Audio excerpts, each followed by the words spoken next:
Hello, everybody. Welcome to No Cap Fridays. I'm here with my girl Allegra. She's letting me take the lead today. We're gonna see how this goes. It's gonna go awesome because I'm awesome.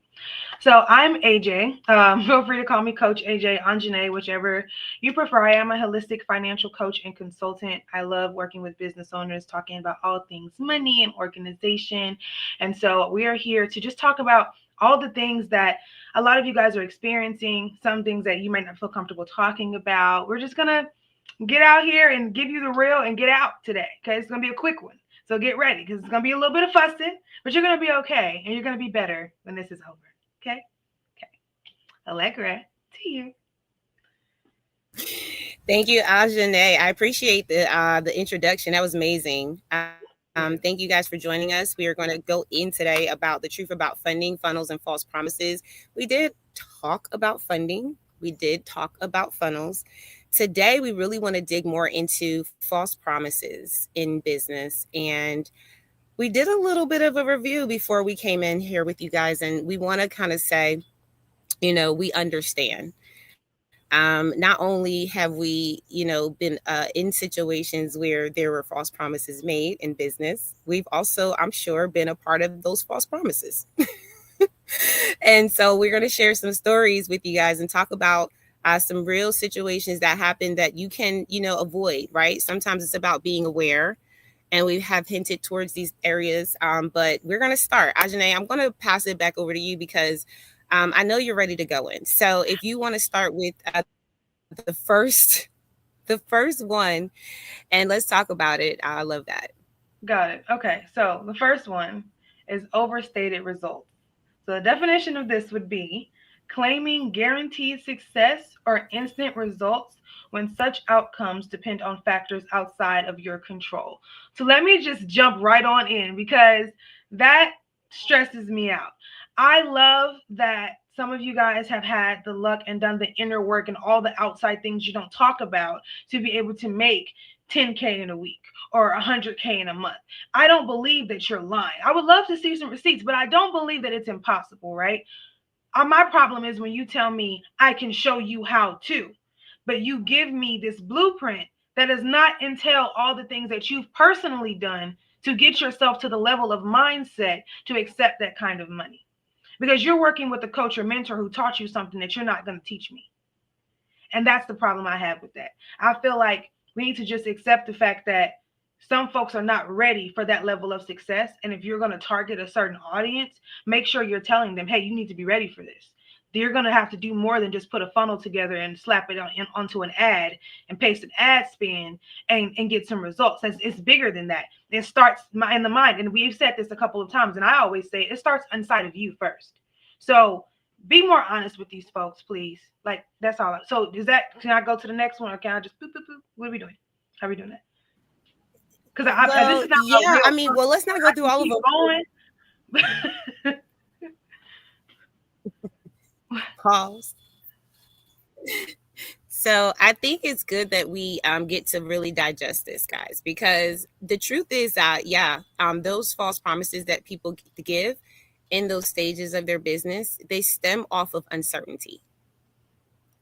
It stems off of pride and uncertainty, right? Like, because the truth is that a lot of times we like, how can we guarantee? Like, let's just be really honest. As a coach, I know that, my coaching programs are geared to guide people in areas where they can reduce the overwhelm in their business. That is very key for, like, moms and career driven professionals that still work their 9 to 5 jobs, and women who have had businesses for a long time, and like, I just kind of built this thing up and now I need to remove some things and clear it out.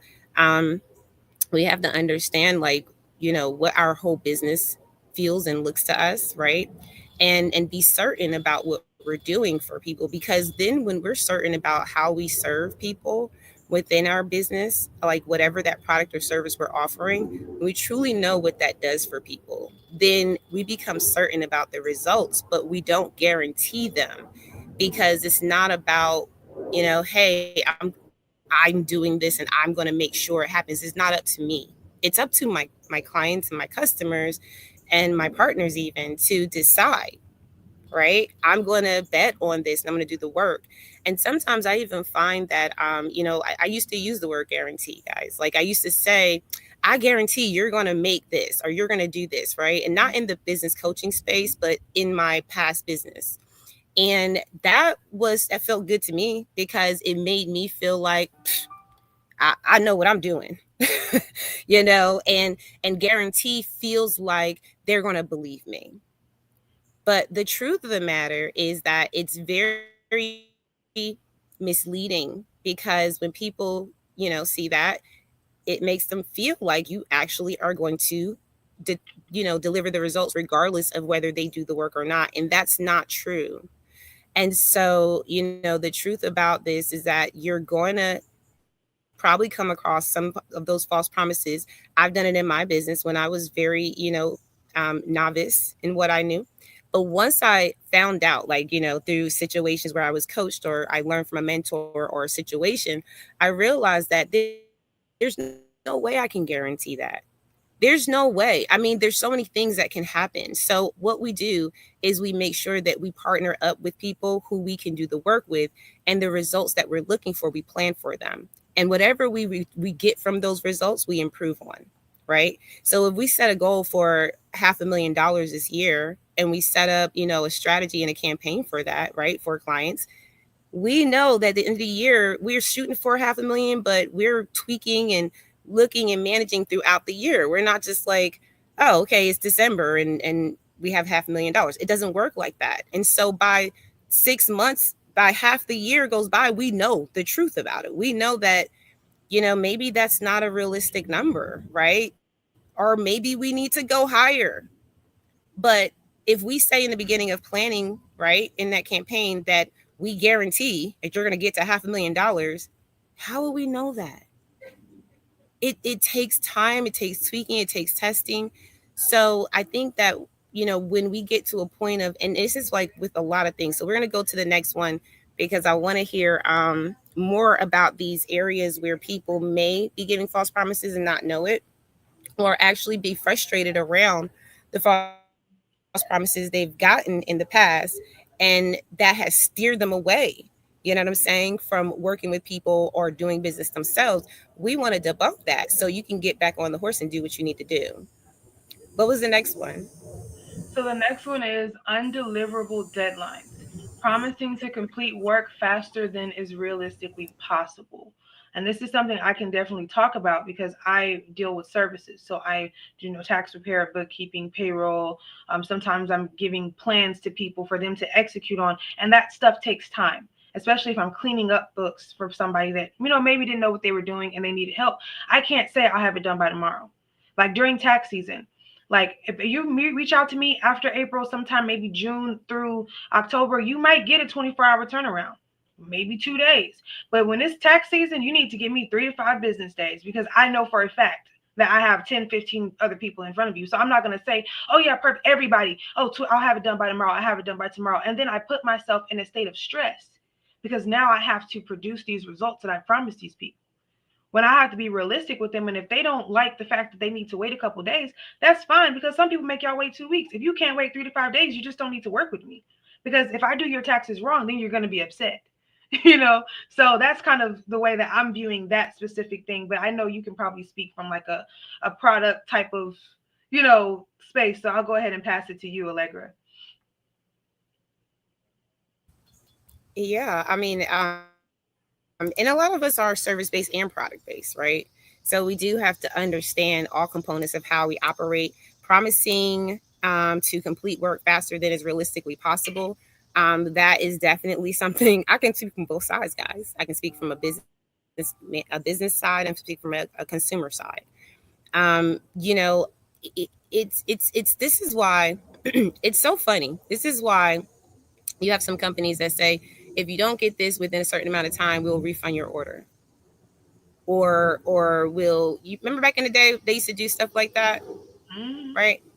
Now I remember a time where I used to take advantage of that. Like I used to be like, oh, okay, I'm calling because my order was 5 seconds late. I'm calling.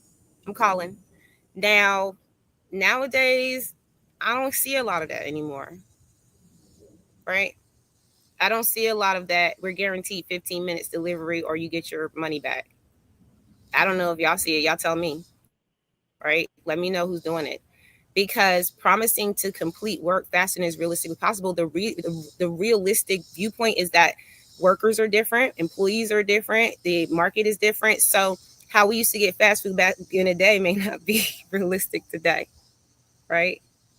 Like you got machines operating instead of employees, and we have we have all kind of things to consider: malfunctions, right? Technical difficulties, lack of knowledge, understanding in the workplace. So all those things can actually create um, false promises when you don't really know all of what you should know, right? And so, and this is I give you a different example because that's kind of like in the fast food. I'm thinking of fast food when I think about that. But say if you operate a business like myself as a coach, right? I always think about well, not even just as a coach, but like you said, product based businesses, right? And that was one example. But if you have someone who is, say, delivering, I'm trying to think of a really good one, um, like food, like through delivery, not through handouts, right? So not fast food, but actually like delivering food, right? There are a lot of ways where, as a product based entrepreneur, people are actually expecting things at the time frame that you are going to give it to them, right? And being able to say, I promise this without having the right systems in place. Okay, so this is where I want to go. I'm trying to think of where I want to go with this. Having the right systems in place. Okay, so for example, okay, here we go. For example, Amazon has Prime, right? So when they know that they have their system in place to be able to deliver quickly because they have Amazon lockers and warehouses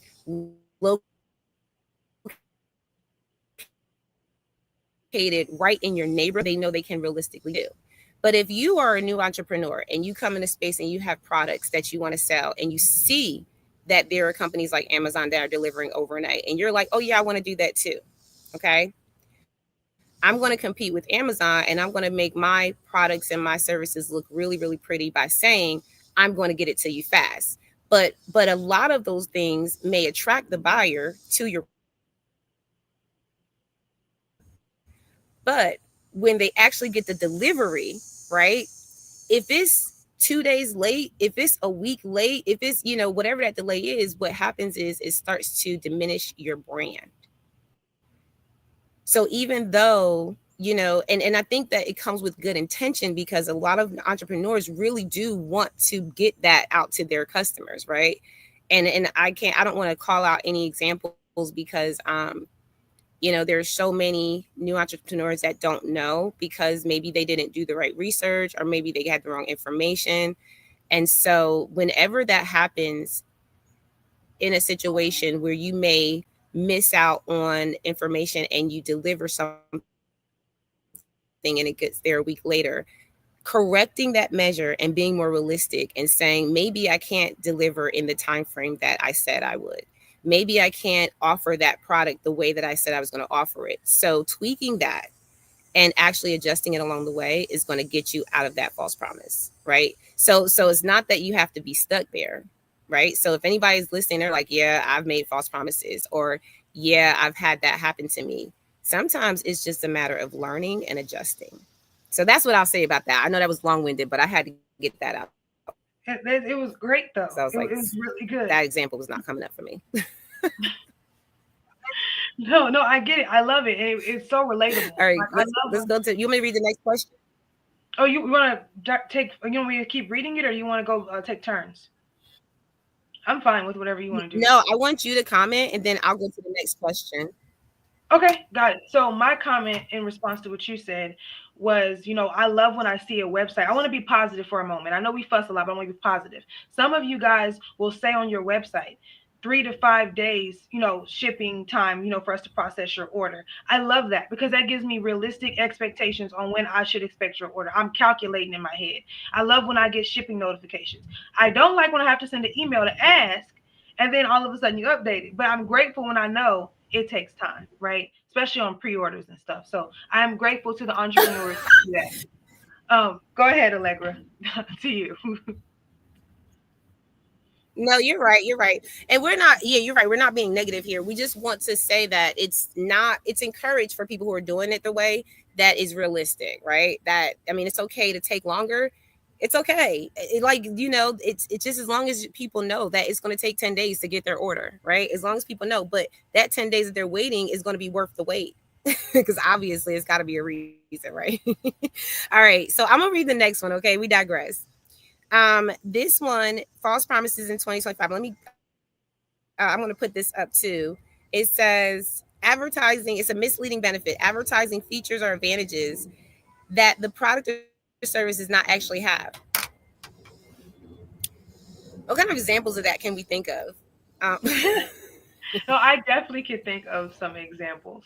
So one thing would be programs, right? If someone's trying to build a community, nowadays we're trying to get the memberships going and the program and the digital products and all of that to build the stack of money. And then you have the community that's not started yet, but you're charging for the community and you're pricing as if it's already there, everything's already done. And it's like people are going to invest into it because it sounds amazing and they know their life is going to be changed. But if you haven't done any of that back end work, I don't like when someone tells me to put out an offer that's not ready. I don't care what you tell me. I've had coaches tell me that, and I will argue them down. I'm not delivering a half baked thing to anybody. That has hindered me in the past.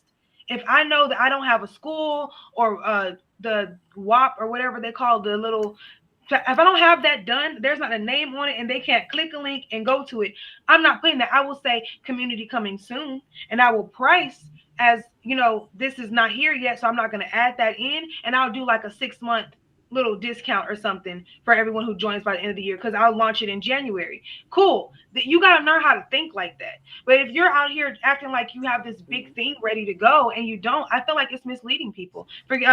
Correct me, not forgive. Correct me if I'm wrong, and I'll pass it to you, Allegra.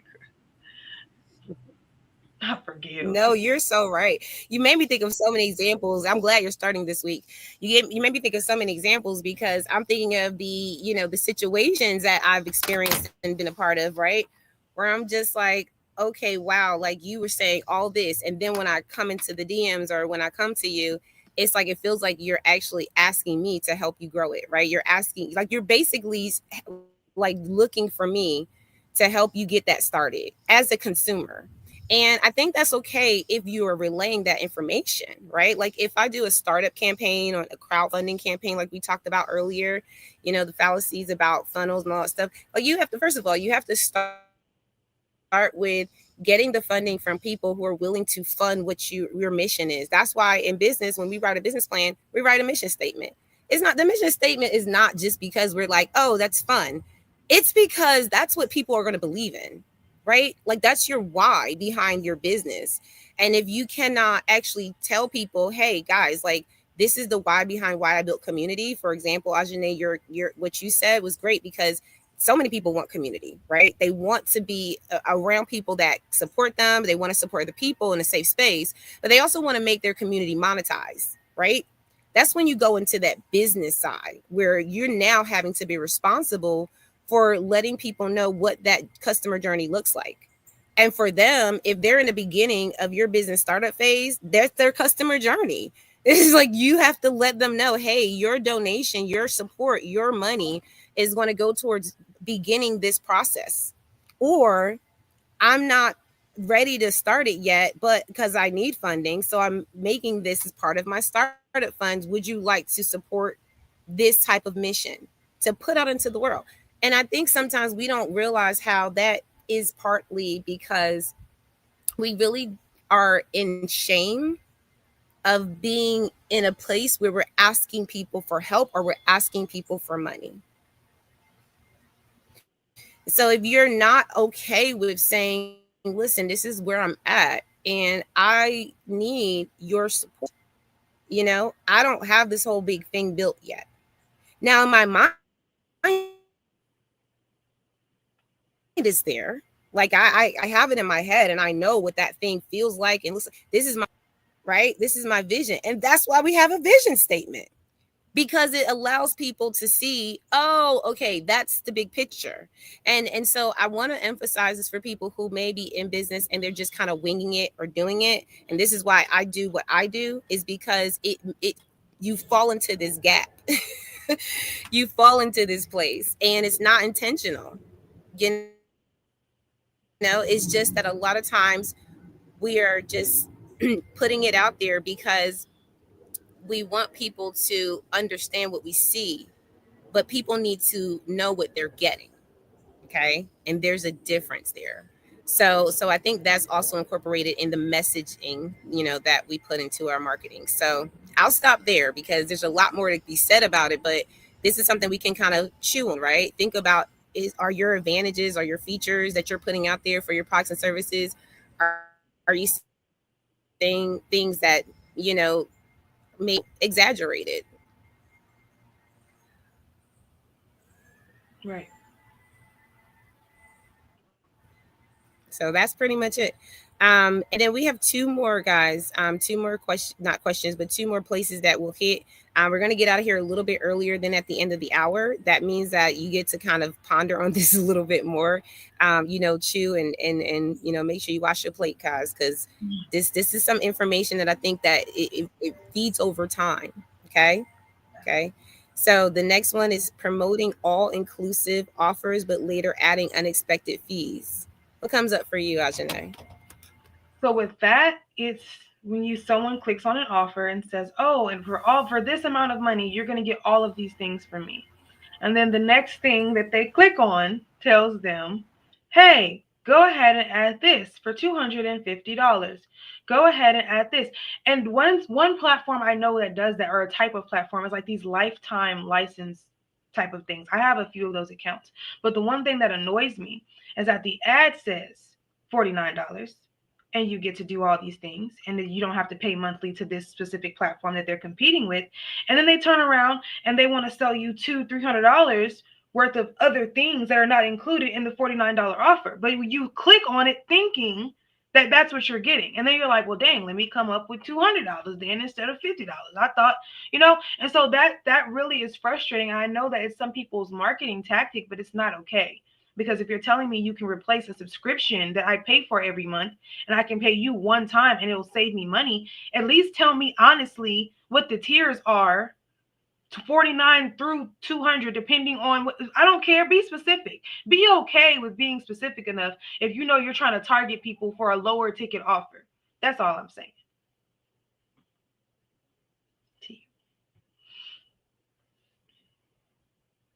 To you, Allegra.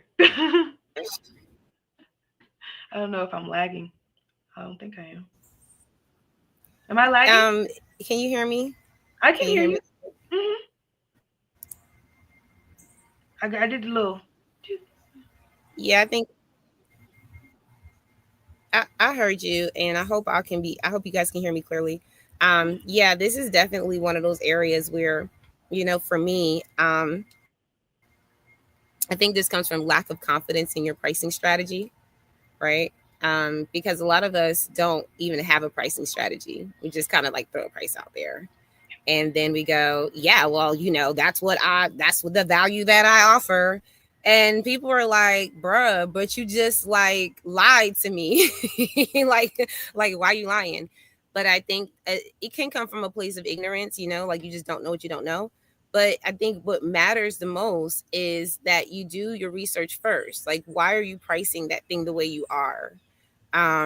Really understanding that's really important. And any hidden cost that you have should not be hidden. Like there's no such thing as a hidden cost. Like I've seen people do things where they put other costs inside of the actual retail price, right? So say, for example, you're doing events and you have like different things you're renting out for your events, right? Like, and you're renting out chairs and tables and things. Like you may actually charge you may charge not, part of some of the things, but actually the full price of some of those things inside of the cost value of the package, depending on what you need to do for that client. Now, that client may not know that chair was $35 when you picked it up and they still were charged $35 as a rental fee. They may not know that. Now, that's not necessarily a hidden cost. That's an inclusion in price point because you know what you need to do for that. I'm not talking about that. Okay. So I want to make that very clear because we do have pricing strategies that include things that are inclusive, right? Mm-hmm. But this is one thing I will say though.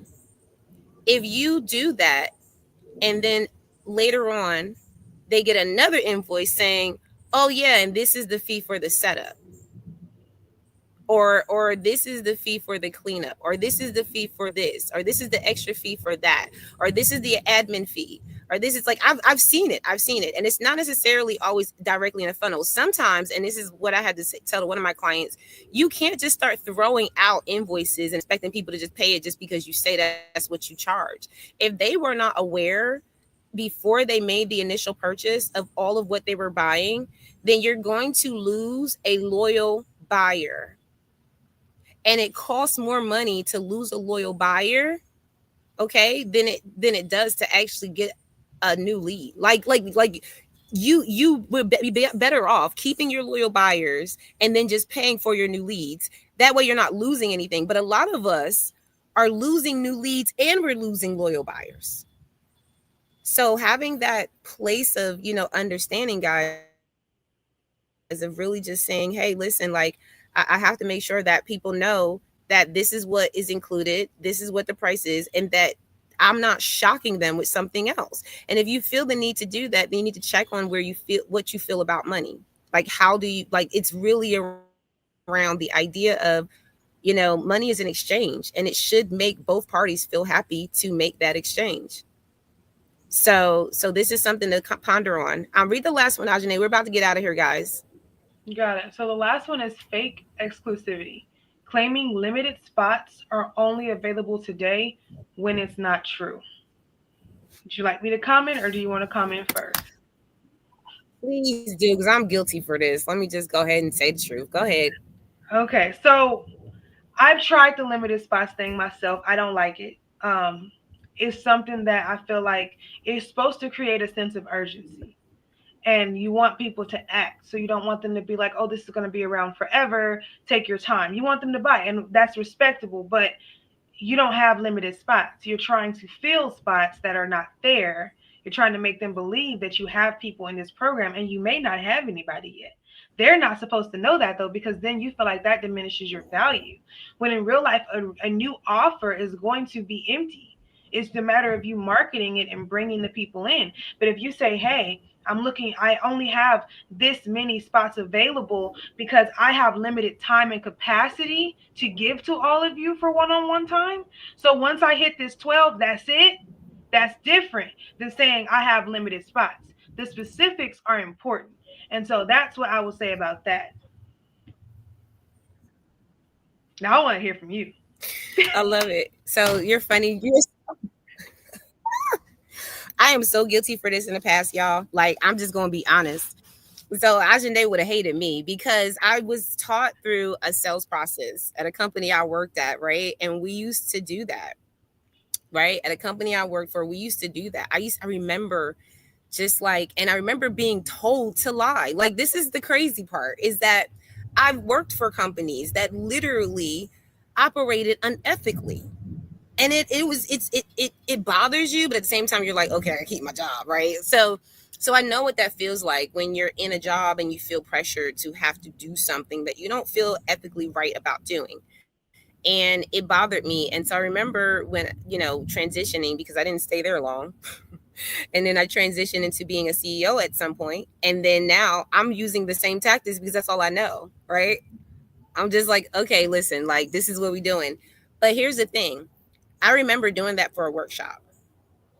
And I remember, and y'all hear me out. This is how it stopped. I was doing it for a workshop, and I was like, y'all, we're gonna, jam-packed workshop, guys. We got 50 seats. We're almost full. Let's go, let's go, let's go, right? We're almost full.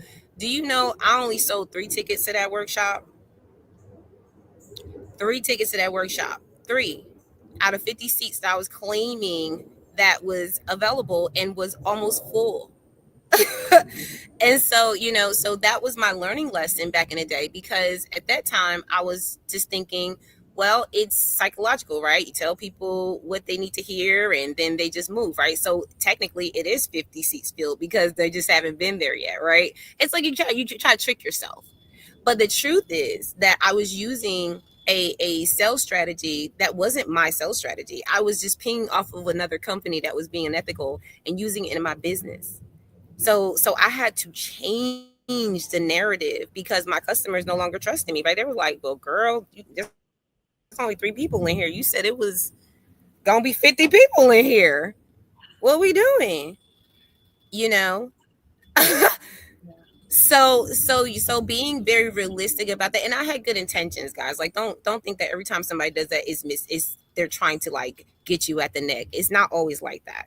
It's just that a lot of times, people just don't know, and they're doing what they know. They know they're only doing what they know. And so if you're in business and you're just doing what you know, sometimes you need to learn something new. That's why we tell you, get a mentor, get a coach, get someone on your side, because they will tell you, sis, don't do that. I will tell you now, don't do that. It did not work out for me. And now in this space of, really in my programs now, like you said, I'm right now looking for 25 women in my business clarity and intensive program, like business growth and clarity intensive. That program has changed my life. We have to restart to organize our lives and declutter what's not supposed to be there. We went through the past 5 or 6 years so fast in business that some people can't even breathe to catch up. So in that program, I said I can only accept 25 women for this year. That's it. And it's slowly filling up, right? I think I still have like 13 spots left. So when you said that, I was like, you're right, because when we do it the way where people can see the growth and the structure of it, I'm not rushing to get 25 people in my program. That's a lot of work. That's a lot of work to have. Listen, to have 2 people in my program is a lot of work. Okay. And so guys, I'll digress there because as we're talking about work, we do have to get out of here and take care of our own businesses. But Ajane, I want you to go ahead and comment as well because, of course, this was you led. I'm going to let you end, but go ahead. I'll pass it back over to you. Of course. Yeah. I mean, thank you for sharing and being so authentic and honest about where we learned that from. Because that's partially why I walked away from the insurance industry. I didn't like what I was learning. I didn't like that they were telling me to say certain things, do certain things. And truthfully, it just wasn't a sustainable business for me. I'm not knocking anyone who does it. I don't care if you make 6 figures a month doing it. More power to you. It's not for me. And I don't like the way they train. So I stepped away from it. To each its own, right? So we just want you to take these things and just evaluate and understand that you're only doing what you learned and be committed to doing something different because that could be the answer you're looking for and it can bring you the results that you need so your business can be successful. And that's really all we want here. That's the whole point of what Allegra does and what I do. We just want people to get out of their situations, get out of the funk, and gain clarity so they can move forward. So thank you so much for joining us today. I hope you enjoyed this conversation. It was nice and quick. Let us know if you like this better. Like if you want us to keep it at the 30, 45 minutes, if you like the hour, please communicate because that helps us help you. We're here to help you. We're giving our time. We have amazing clients and businesses that we work with, and we want to work with you if you are open to that. So we will drop some offers in the chat. It might be some free calls, maybe some paid calls, but understand that we do what we do in real life. Like we really help people in real life. And if you want to give us the opportunity to do that, we would greatly appreciate it. If not, hey, join in, share the live, share with a friend that you know is looking for someone, and maybe we'll resonate with them. But we hope you have an amazing day, and we'll talk to you next week.